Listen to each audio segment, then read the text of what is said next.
శ్రీమాత్రే నమః. హరి ఓం.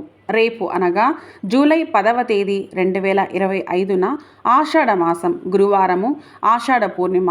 ఈ పూర్ణిమకి చాలా ప్రత్యేకత ఉంది.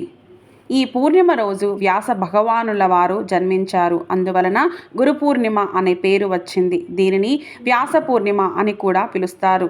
పౌర్ణమి రోజున చేసిన ఉపాసన, పూజ, స్తోత్ర పఠన, మంత్రజపం, ముఖ్యంగా లలితా సహస్రనామాలు చదవడం లేదా వినడం చేయడం వలన ఎంతో పుణ్యాన్ని పొందవచ్చు. మానసికోల్లాసం ఏర్పడి జీవితం ఆనందంగా, ఆహ్లాదంగా ఉంటారు.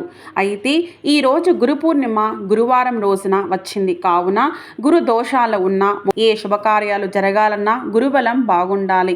అటువంటి గురు బలాన్ని పెంచుకునే తరుణం ఈరోజు. ఏదేని గురు ప్రార్థన, నామస్మరణ ఈరోజు చేయడం చాలా మంచిది. ఈరోజు గురు స్వరూపులైన వారి ఆశీస్సులను తీసుకోవడం వలన, వారికి సహాయం చేయడం వలన గురుబలం పెరుగుతుంది. కావున ఈరోజు లలితా సహస్రనామాలను పఠించడంతో పాటు దత్తాత్రేయులు, దక్షిణామూర్తి, వ్యాస భగవానుని ఇలా మీ ఇష్ట గురువుని ప్రార్థించండి. ఓం శ్రీ దక్షిణామూర్తయే నమః. ఓం శ్రీ దత్తాయ గురవే నమః. జయ గురుదత్త, శ్రీ గురుదత్త.